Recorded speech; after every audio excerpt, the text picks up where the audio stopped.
Ang kwento ni Tomby. Ang kwentong ito ay hango sa totoong buhay. Mula ito sa isa nating tagapakinig. Karanasan ito ni Jose. Walang eksaktong taon. Probinsya ng Antique. Nang mga panahong ito, nakasanayan na ng binatang si Jose na magbakasyon sa probinsya kung nasan naroon ang kanyang lolo Sebio. Sa dinami-rami ng pwedeng pagpilian, sa tahanan pa rin na matanda ang paulit-ulit na pinupuntahan. Maliban sa maraming matututunan, madami rin itong katanungan sa isipan tungkol sa mga bagay na ginagawa nito. Napakikipagsapalaran sa iba't ibang uri ng aswang. Si Lolo Sebio, isang antingero noon pang kabataan. Nagmula rin ito sa pamilya ng mga antingero at ngayoy ipinagpapatuloy ang biyayang namana ng kanununuan. Hindi man nakikita ni Jose ang pang-araw-araw nitong kilos. Aminado itong mahusay ang matanda dahil sa tuwing napapadalaw sa probinsya, palagi itong may nakakalabang aswang. Ngunit lahat ng yon ay natatalo. Walang nakakaligtas sa bagsik na matandang antingero. Isa pa sa dahilan kung bakit sa tahanan ng lolo nagbabakasyon. Dahil merong malawak na taniman ng langka ang yumaong lola na magpasa hanggang ngayon, napapakinabangan pa rin. Maraming bunga ang bawat puno at nakakatakam ang lasa na manamis-namis. Naaaliw rin si Jose kapag may bumibili. Dahil si Jose ang aakyat sa mismong puno upang makakuha. Hoy, may panungkit naman rito. Hindi mo kailangang umakyat. Baka mahulog ka priyan. Bumaba ka nga.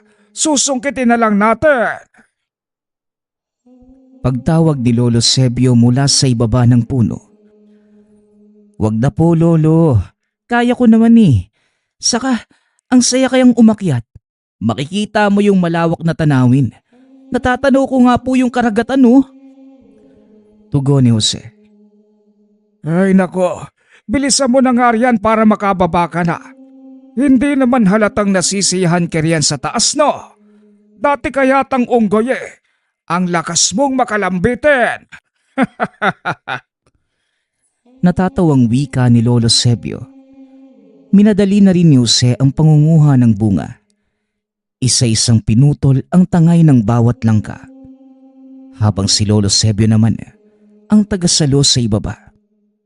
Pagkatapos bumaba na ito, bukod sa hinog na ang bunga, nanguha rin ng hilaw upang gawing ulam sa hapunan. Ginataang langka na ipapares sa pritong dilis. Habang naghahanda ng mga sangkap, napansin ni Lolo Sebio na naubusan sila ng gata. Siya na sana ang lalabas para makakuha. Ngunit dali-daling nagpresenta ang apo. O sige, wala tayong pananim na nyog kaya humingi ka na lamang kay paring Nardo. Alam mo yung bahay niya, hindi ba? Siya ang pakukuhanin mo ha. At kapag nalaman kong umakyat ka na naman, lagot ka talaga sa akin. Eh mamaya mahulog ka pa roon eh. Wika ni Lolo Sebio. Lolo naman, parang sinabi mo na rin na akyat bahay ako eh. Isa lang po ba yung hihingiin ko? Pwede namang damihan mo. Depende sa ibibigay at sa makakaya mong buhatin. Sige na, lumakad ka na para makabalik ka kagad. Paggabi pa naman, mag-iingat ka sa daan. Bili ni Lolo Sebio. Nagpunta si Jose sa tahanan ni Mang Nardo. Ilang beses pa itong tumawag at kumatok dahil may diferensya sa pandinig ang matanda. Manong! Manong! Inutusan po ko ni Lolo Sebio na manghingi sa inyo ng nyog. May niluluto kasi siya tapos kailangan ng gata eh. Pwede po bang makahingi kahit isa lang? Wika ni Jose. Ay, wala ako rito sa bahay. Doon lang sa taniman. Ikaw na ang bahalang manguha. Masakit ang tuhod ko ngayon. May panungkit sa likod. Yung mahaba para maabot ang bunga. Tugon ni Mang Nardo. Sige po, pwede rin po bang makahingi ng buko? Kahit 2 lang po. Nakangiti ito habang kinakausap ang matanda. Ngunit nakatitig lamang ito at hindi siya nadidinig. Hay nako, ito talaga yung problema ng bungol eh.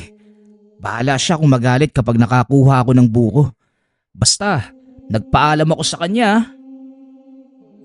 Wika ni Jose. Sa halip na panungkit ang kunin, itak ang kinuha ng binata. Sa kabila ng bili ng lolo, pinili pa ring akyatin ang matayog na puno ng nyog. Sa kalagitnaan ng pangunguha, natigilan ang binata matapos makakita ng isang malaking aso na masyadong matulin ang pagtakbo. Sinundan ito ng tingin ni Jose, ngunit nanlaki ang mga mata nang bigla itong naging tao pagkarating sa unahan. Dahil sa gulat, kamuntikan pa itong mahulog. Mabuti at maagap itong nakakapit. Ilang sandali pa itong nasa itaas. Saka lamang buwaba nang mawala na ang lalaki. Sa takot hindi na nakapagsalita. Dali-dali niyang binitbit ang mga bunga. Saka kumaripas ng takbo pauwi sa tahanan. Nagtataka pa si Lolo Sebio dahil umuwi itong pawisan at namumutla. Oo, ang haba naman yata ng tinakbo mo. Naliligo ka sa pawis. Namumutla ka pa. Jose, ano bang nangyari? Abat, may dala ka pang itak. Umakyat ka na naman sa puno, ano? Baka kapayag ako kung sa puno ng langka. Pero kung sa nyog, hindi na. Ang tatayog ng pananim ni Paring Nardo Paano kung mahulog ka? Hindi lang mababalian. Pwede mo pa yung ikamatay.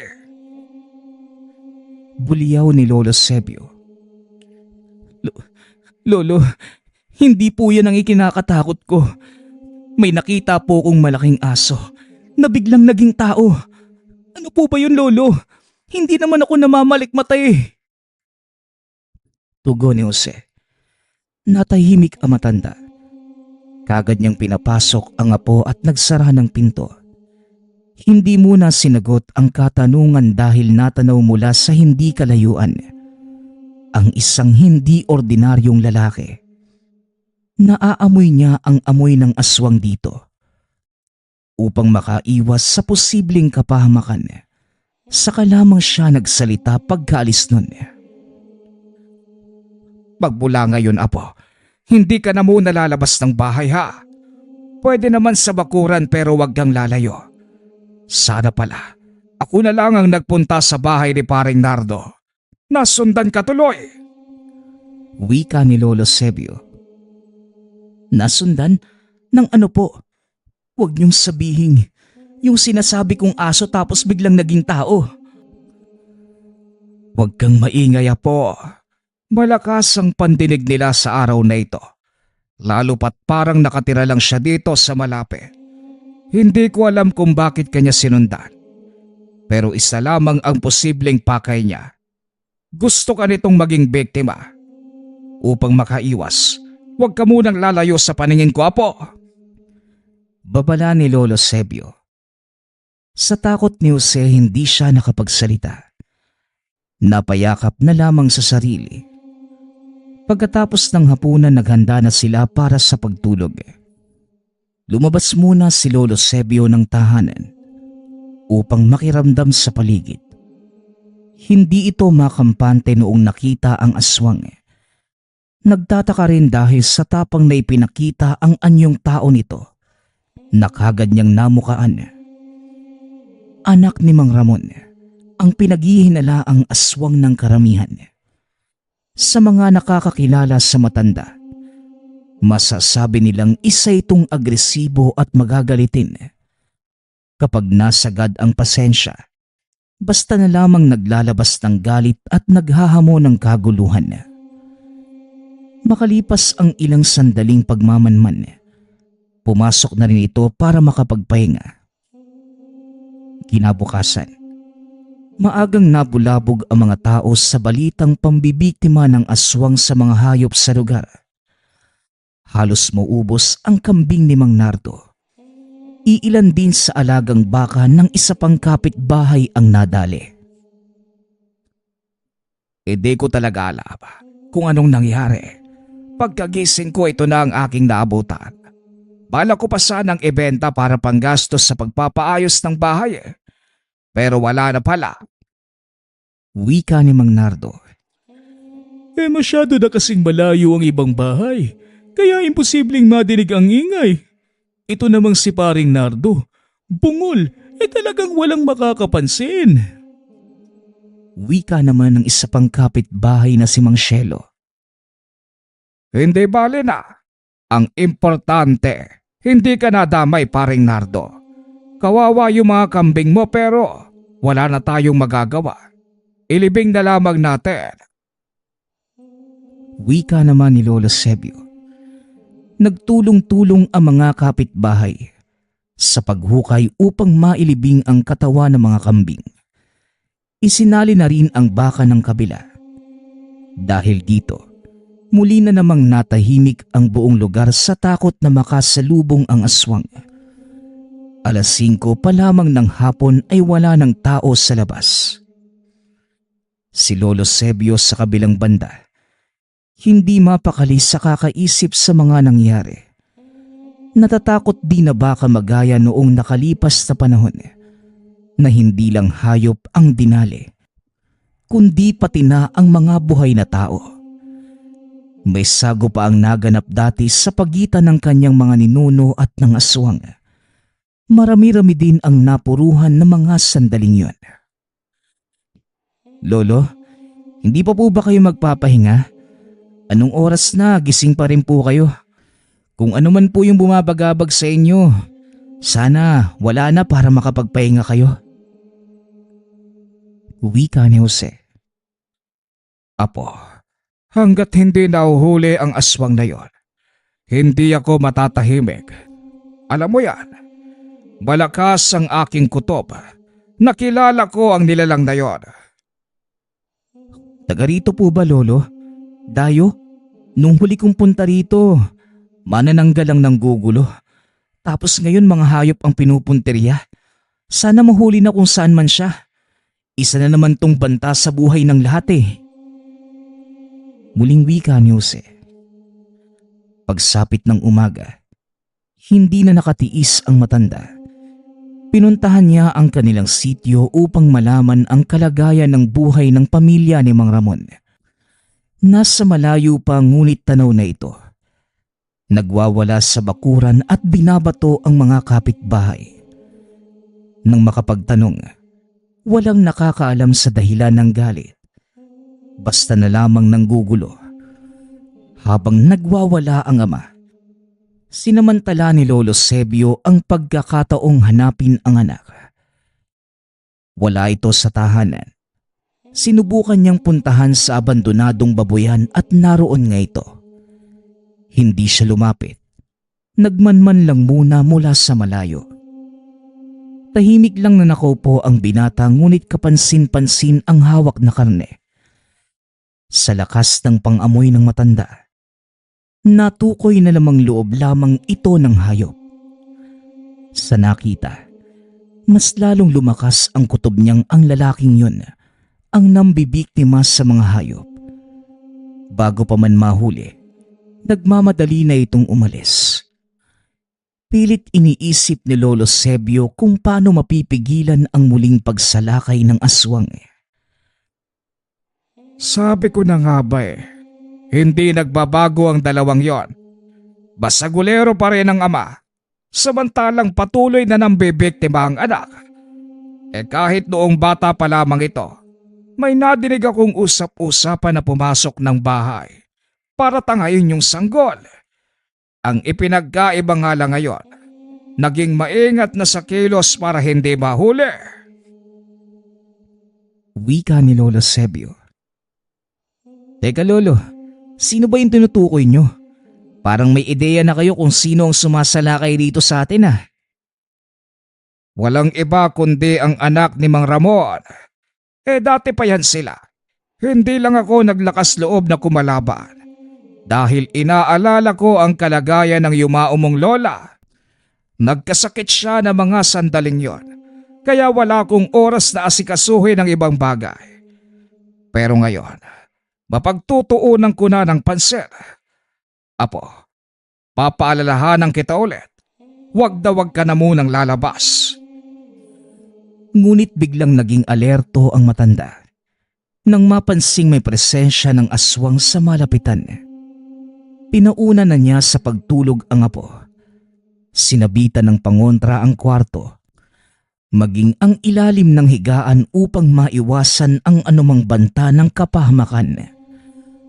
Matapos yun, lumabas ito para harapang makita ang umaaligid na nilalang. Makalipas ang ilang sandaling pagmamasid, naglakas loob ng tawagin ang aswang. Hindi pa rin ito umaalis ng mga oras na yun. Parang naghihintay lamang din kung kailan makakatsyempo upang makasalakay.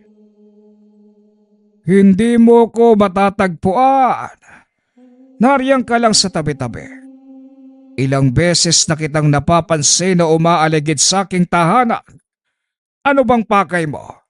Kung nagbabalak ang biktimahin ang aking apo, ako na mismo ang magsasabi sa iyo. Huwag mo nang ituloy kung ayaw mong ikaw ang puruhan ko. Banta ni Lolo Sebio. Sumagot ang aswang sa pamamagitan ng mahihinang halinghing. Sinundan ng tingin ni Lolo Sebio ang paggalaw ng mayayabong na halaman sa unahan.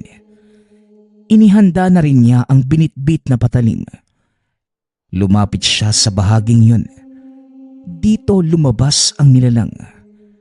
Tumilapon ang matanda matapos matamaan ito. Nagmamadali namang tumayo upang matapatan ang paparating na pag-atake. Ngunit muli lamang itong tumalsik at napasalampak sa lupa. Sa pagkakataong ito, mukhaan na silang nagkaharap ng aswang. Sinuri niya ang tindig at itsura nito. Walang pinagkaiba sa binatang anak ni Mang Ramon. Hindi maitatangging malakas ka nga. Maaaring matalo mo ko sa lakas. Pero sinisigurado kong may iba pang paraan para mapuksa ka. Papaalalahanan lang muna kita ngayon. Iho, hindi ba't ikaw ang anak ni Mang Ramon? Nasaan yung halimaw ka man, makikilala pa rin kita. Wika ni Lolo Sebio. Nagulat ang aswang sa sinabi ng matanda. Tumigil na ito sa pag-atake at mabilisang umalis. Hindi na napigilan dahil huli na nang makatayo si Lolo Sebio. Nawala kagad ang nilalang. Yan ang isa sa mga kahinaan nyo. Kapag nakilala na kayo, tumakas ka lang sa ngayon. Dahil sa susunod nating pagkikita, sisiguraduhin kong yun na ang iyong katapusan. Wika ni Lolo Sebio. Pasimpleng pinunasan ng matanda ang dugo sa bibig nang tumama ito sa bato. Pag-uwi sa tahanan, pag-aalala ang sinalubong ng apo. Lolo, ano po bang nangyari sa inyo? Nalingat lang ako ng sandali, ganyan na. Sino po ba ang siraulong gumawa sa inyan? Tanong ni Jose. Ayun, kumaripas ng takbo. Natakot na baka mapatay ko. Huwag mo nang isipin. Ayos lang naman ako. Tugon ni Lolo Sebio. Huwag isipin, ang lala nang nangyari sa'yo, Lolo. Duguan yung bibig nyo tapos may galos pa kayo sa braso at tuhod. Bakit ba kasi hindi nyo ako tinawag? Hindi na sumagot ang matanda. Ibinaling ang pansin sa paggagamot ng sariling mga sugat. Pansamantalang nanahimik ang aswang. Hindi ito sumugod sa mga nakalipas na araw. Ngunit batid ni Lolo Sebio na humahanap lamang ito ng tamang pagkakataon. Sa kabila ng kapayapaan, hindi pa rin mawawala ang banta nito. Dakong hapon nang abala siya sa pagbabalat ng langka. May bumibili. Ngunit yung pinakaprutas na makakain na ang gustong kunin. Si Jose naman sa kabilang banda. Naroon sa taniman, nangunguha ng bunga. Ilang sandali pa ay napansin ito ang lalaking nakatayo sa kakahuyan. Nasa itaas ito kaya natanaw. Kinabahan naman dahil nakatingin din sa kanya. Hindi nagtagal ay nakilala ito. Ito mismo yung malaking aso na bigla na lang naging tao. Sa takot nagmamadali siyang bumaba sa puno, kumaripas ng takbo papunta kay Lolo Sebio. Lolo, naroon po sa kakahuyan yung sinasabi ko noong nakaraan. Yung aso na naging tao bigla. Nakatingin po siya sa akin. Ang sama ng titig. Nakakatakot naman to. Ang saya-saya ko na sana sa itaas habang nangunguha ng bunga eh. Tapos nakita ko yung lalaking yun. Wika ni Jose. Kagad namang kumilos si Lolo Sebio. Pinuntahan ang kakahuyan ngunit wala namang naabutang lalaki. Tanging ang naiwang amoy na lamang. Sinasabi ko na nga ba eh. Kailanman hindi matututo ang batang yon. Kasing tigas ng tatay niya ang ulo. Lolo, kung sigurado po kayo ng naiisip, bakit hindi na lang natin puntahan para harap-harapang mapagsabihan? Hindi yung ganito na parang nagtatagu-taguan pa. Mungkahi ng apo. Sinubukan ng matanda. Nagpunta ito sa tahanan ni Mang Ramon ngunit hindi sinama si Jose.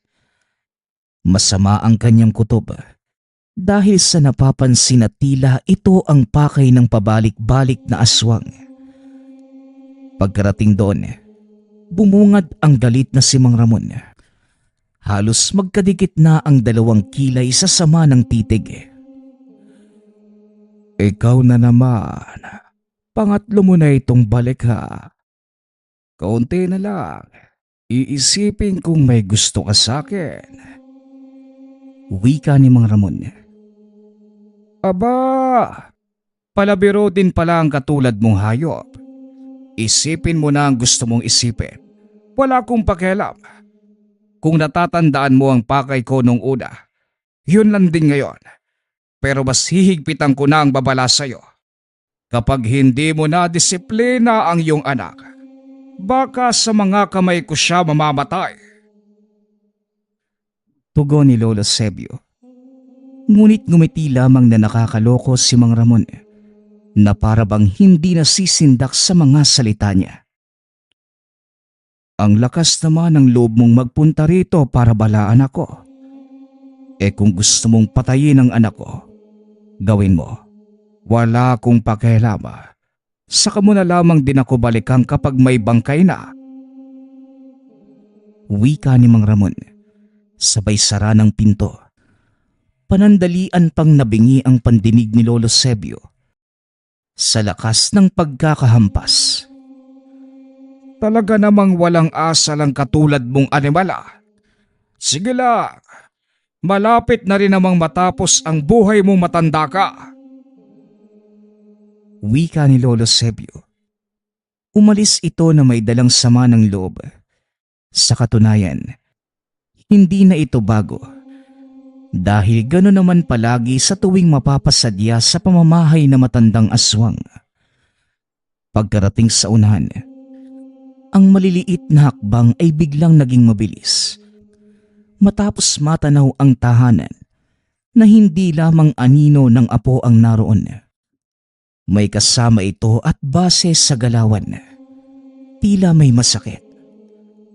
Habang papalapit, unti-unti niyang naaamoy ang samyo ng aswang. Pagkapasok, bumungad ang tagpong nakasiksik sa isang sulok si Jose. Takot na takot at duguan ang braso't kamay. Animal kang aswang ka. Ang lakas ng loob mong pumasok rito sa pamamahay ko. Ngayon na nandito ka na, huwag mo nang pangaraping makauwi pa ng buhay. Wika ni Lolo Sebio.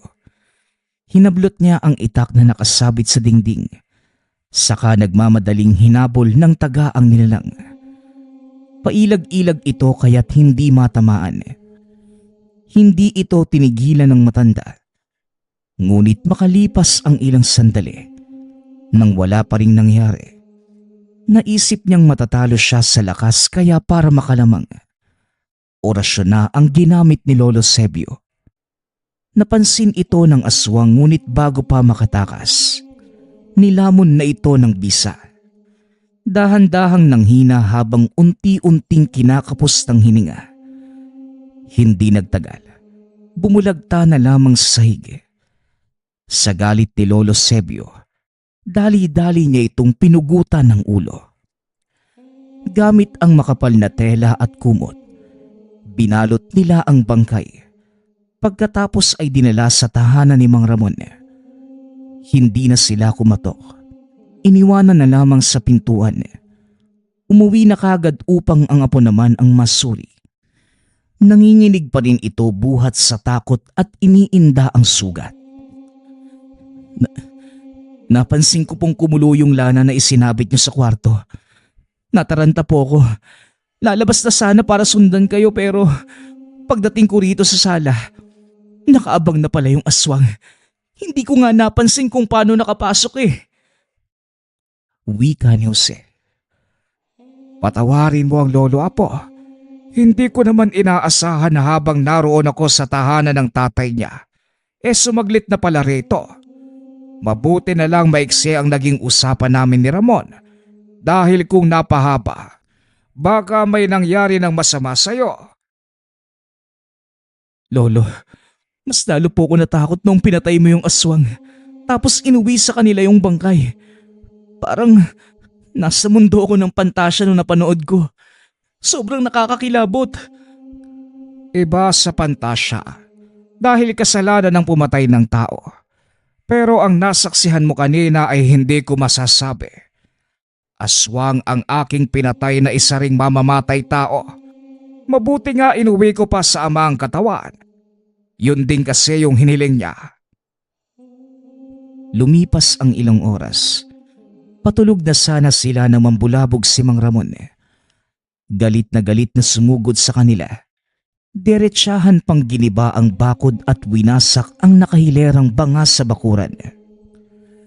Sebio, lumabas ka.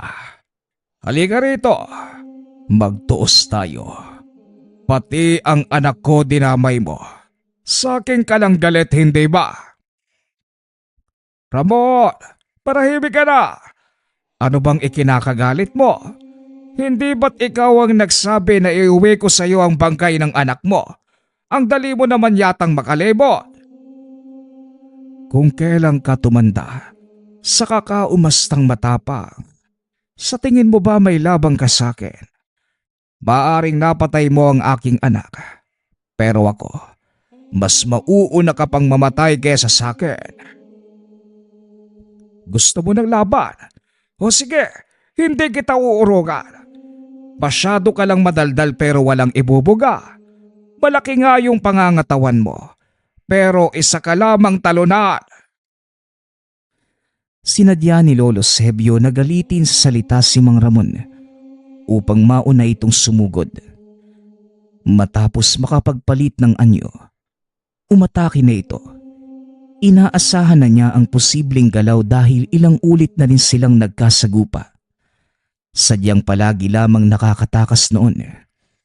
Sa pagpapatuloy ng kanilang sagupaan, hindi lamang mga kagamitan sa labas ang nawasak, pati na ang iilang bahagi ng dingding dahil sa paulit-ulit na pagtilapon ni Mang Ramon. Naging mabisa ang orasyon ni Lolo Sebio. Walang kahirap-hirap na nabubugbog ang malaking nilalang.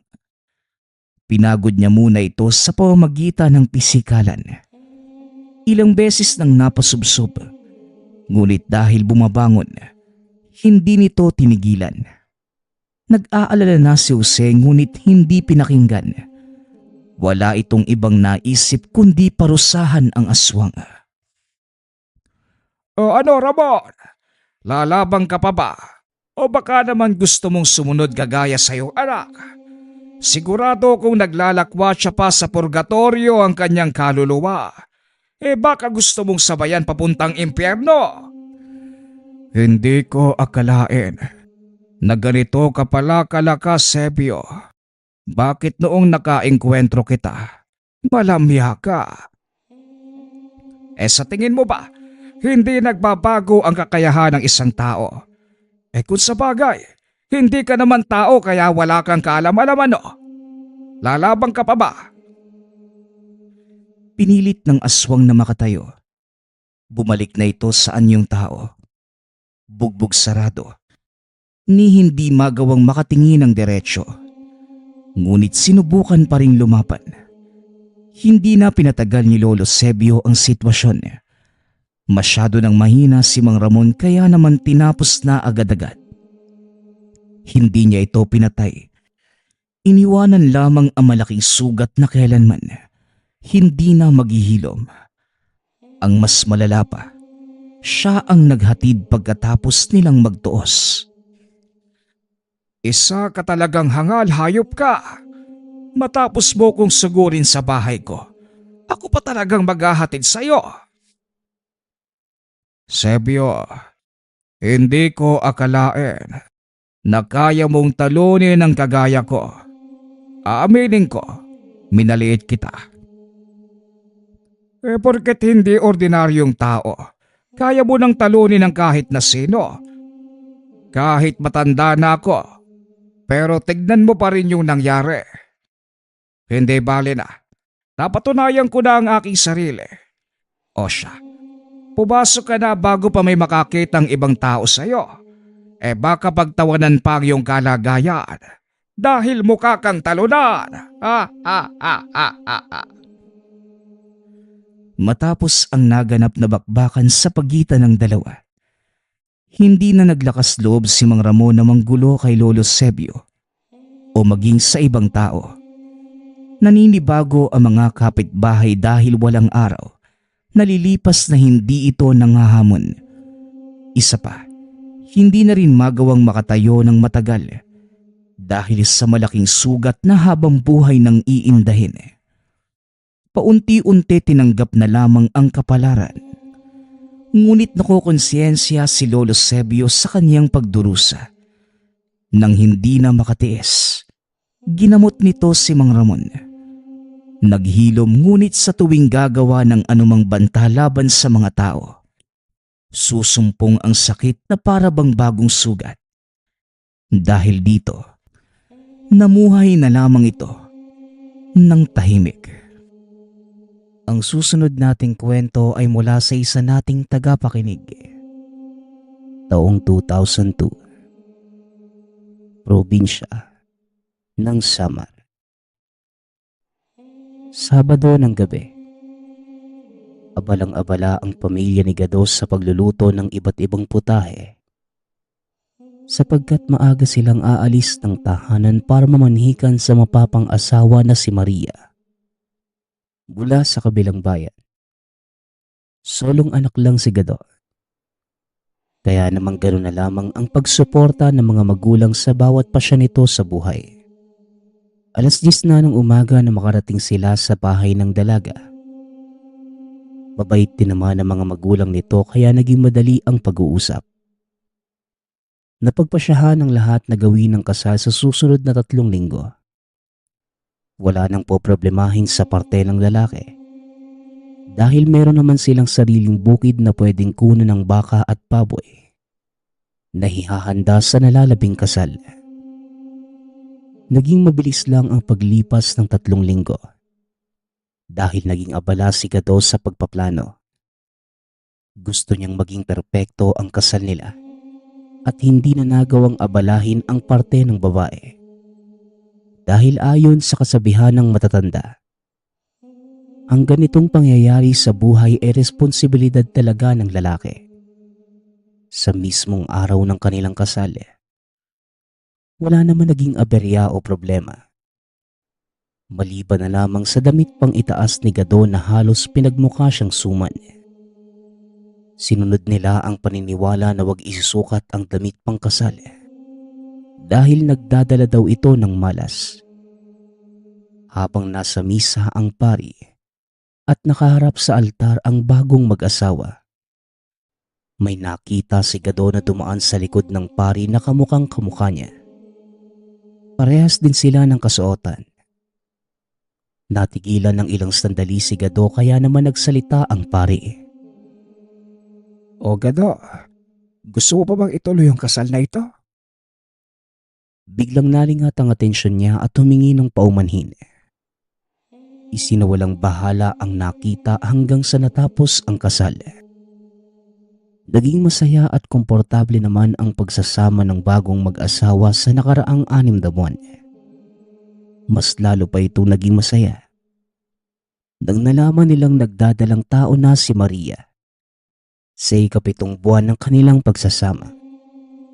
Wala naman naging problema sa pagbubuntis nito sapagkat todo suporta at alalay ang kanilang mga magulang.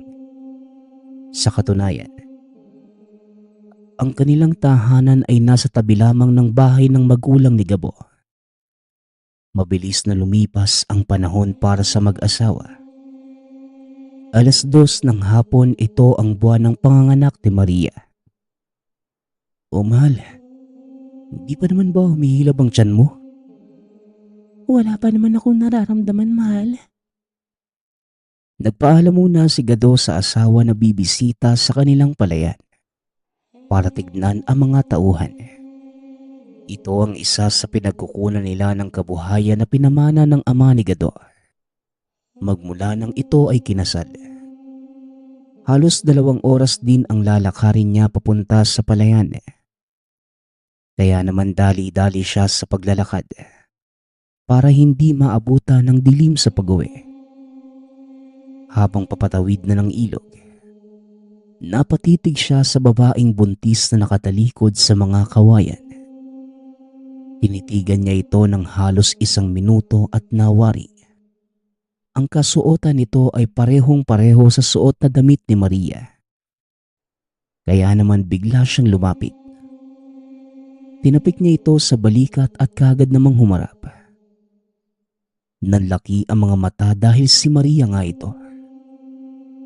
O mahal, anong ginagawa mo dito? Diyos ko, napakadelikado naman ito. Halika na, umuwi na tayo. Inakay niya pauwi ang asawa. Dahan-dahan silang naglakad dahil kabuwanan na nito. Maigi na ang mag-ingat kesa mapahamak. Habang naglalakad na sila sa lubak-lubak na kalsada, nakasalubong nila ang kumpare ni Gado na si Natoy. Oh, kamusta pare? Saan ka galing? Sumagot naman si Gado. Lumingon siya sa kanang balikat kung saan nakahawak ang asawa ngunit wala na ito. Hinanap niya pa ito malapit sa lugar kung saan sila huminto. Ngunit wala naman siyang nahanap. Kaya dumiretso na siya pauwi ng kanilang tahanan dahil baka nauna na ito. Pagkarating ng bahay, may narinig siyang iyak ng sanggol. Dali-dali itong pumasok ng silid at naabutan niyang karga ng kumadrona ang bata. Habang tulog naman ang asawa, inabot sa kanya ng kumadrona ang bata. Kamukhang kamukha mo ang batang lalaki na ito. Nakaramdam ng pagkalito si Gado. Kaya naman nagtanong siya ng, Ale, bandang anong oras po ba nanganak si Maria? Abay, bandang 2:00 lang. Saktong pagkaalis mo ay pinatawag na ako ng kapitbahay niyong si Esteng. Dahil nga naabutan itong pumutok ng panubigan ni Maria. Dito na napaisip si Gado kung sino yung babaeng nakita kanina. Sinawalang bahala niya muna ito dahil kinakailangan na niyang asikasuhin ang mag-ina. Maya-maya pa, dumating na ang mga magulang ni Gado. Dahil nga sa kapitbahay lang naman nila ito, nagpa siya ang ina na sa kanila na muna ito titira para may umalalay sa bagong panganak na si Maria. Kinabukasan, alas 5 pa lamang ng umaga ay naglalakad na si Gado papunta sa bukid. Kukuha siya ng dahon ng malunggay na siyang iuulam ng asawa. Matapos kumuha ay kagad siyang umuwi ng tahanan, kaso nga lang, isang bahay na lang ang pagitan bago siya makauwi. Itinigil ni Gado ang paglalakad sa kadahilanang nakita niya ang anak na karga-karga ng kapitbahay na si Esteng. Nang makalapit siya dito, nagulat ito nang makita ang itsura ng anak. Napakapangit ng muka na may hahalin tulad mo sa isang tiyanak at may nalilisik ang pulang mga mata. Sa hindi malamang dahilan, bigla niya itong kinuha kay Enteng at binagsak sa lupa. Pare, ano mong nangyayari sa'yo? Pati tutay pinapatulan mo? Tinignan niya muli ito at nanlaki ang mga mata.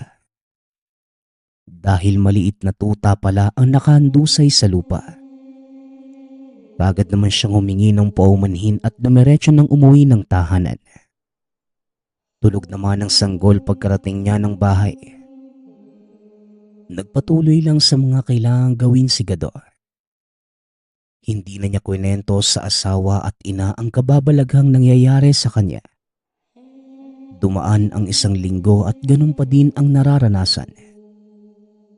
Kung sino-sino na lang ang nakikita niyang may kaparehong muka. Kaya naman naging mailap na ito sa tao. Halos hindi na siya lumalabas ng bahay para lang makaiwas sa gulo. Napansin na din ito ng asawa at ina. Ngunit hinayaan lang muna nila si Gado sa pag-aakalang baka napagod lang ito sa mga gawain. Alas 10 ng gabi. Mahimbing na natutulog ang lahat sa tahanan. Si Gado na lamang ang gising at nakaramdam siya ng gutom kaya naglaga siya ng kamote. Habang nag-aantay sa niluluto, pinuntahan niya ang silid kung saan natutulog ang sanggol. Mahimbing ang tulog ng tatlo. Ang asawa, ina at nasa gitna nila ang sanggol. Dilapitan ito ni Gado dahil gusto niyang humalik sa anak.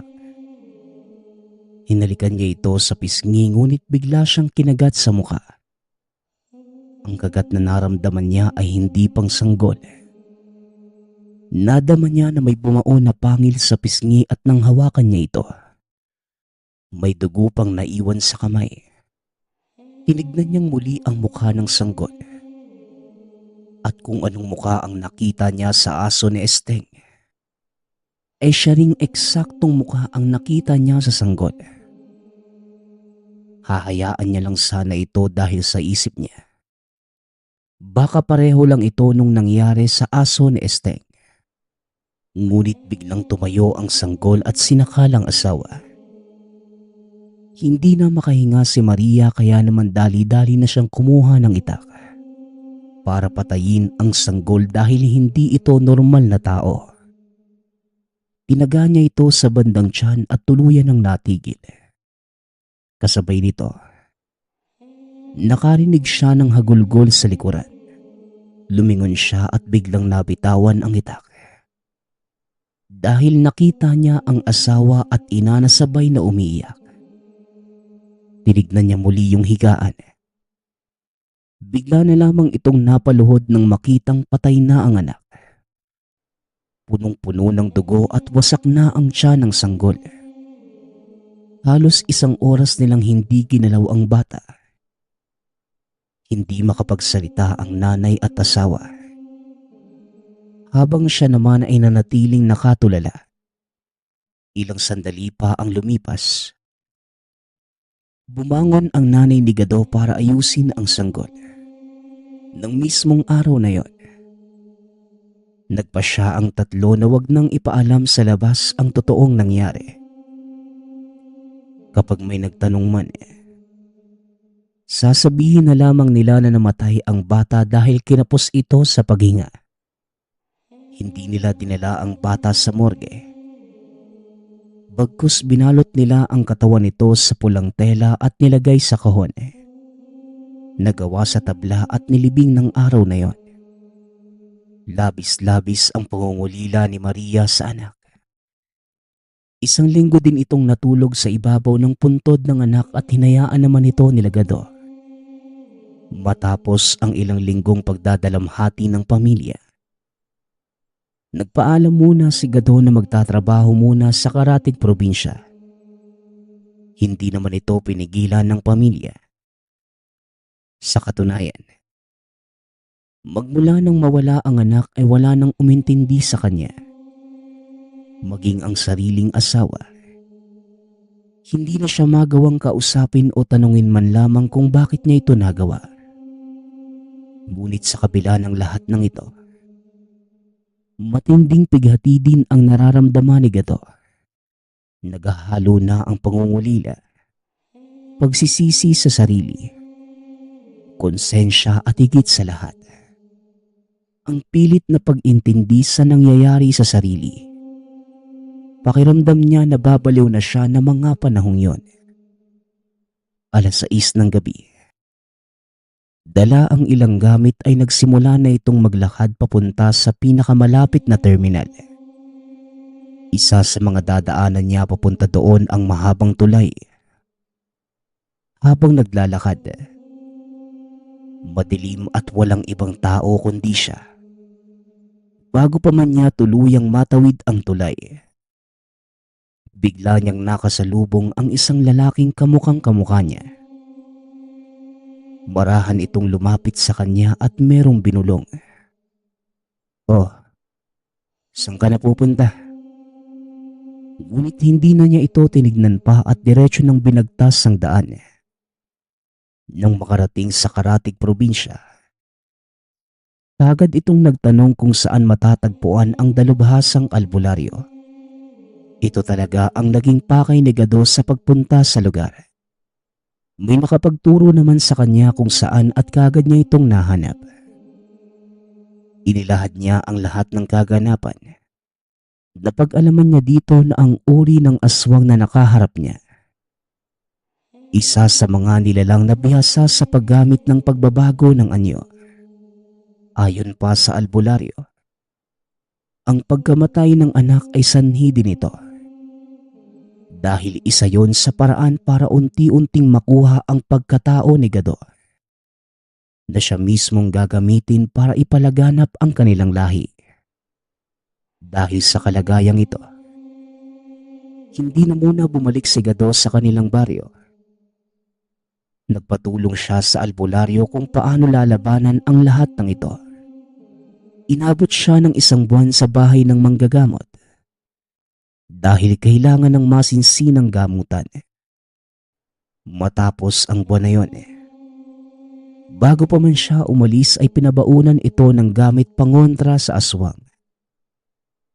Meron mang pag-aalinlangan, buong puso siyang umuwi sa pamilya para ayusin ang problema. Ngunit sa kanyang pag-uwi, wala na siyang naabutan pa na nakatira sa kanilang tahanan. Ang asawa ay bumalik na sa mga magulang nito. Nakapag-usap pa naman sila ngunit buo na ang pasya nito na hindi na sasama pa. Dahil sa kalungkutang nararamdaman, pansamantalang tumira si Gado sa bahay ng mga magulang. Ito na ang huling alaala niya sa lugar. Dahil matapos ang ilang buwan ay pumunta siya ng Maynila upang magbagong buhay. Hindi man naging malinaw sa kanya ang lahat ng kaganapan. Hindi man nabigyan ng kasagutan ang mga katanungan. At hindi din nabigyan ng hustisya ang lahat. Pinilit niyang bumangon sa buhay. Naging malaking tulong sa kanya ang paglapit sa alagad ng simbahan, mga manggagamot, at iba pang mabubuting tao upang tuluyang makaahon. At sa kasalukuyan ang buhay niya ay inalay sa paglilingkod sa kapwa-tao. Hindi man naging maganda ang nagdaang karanasan sa buhay. Ngunit ang mahalaga, ang panibagong yugto ng buhay ay inaalay niya sa paglilingkod sa iba. Nagpapasalamat nga pala ako sa lahat ng sumusuporta sa ating channel. Nawa ay patuloy niyong suportahan at pakinggan ang ating mga kwento. Hanggang sa muling pakikinig. Paalam.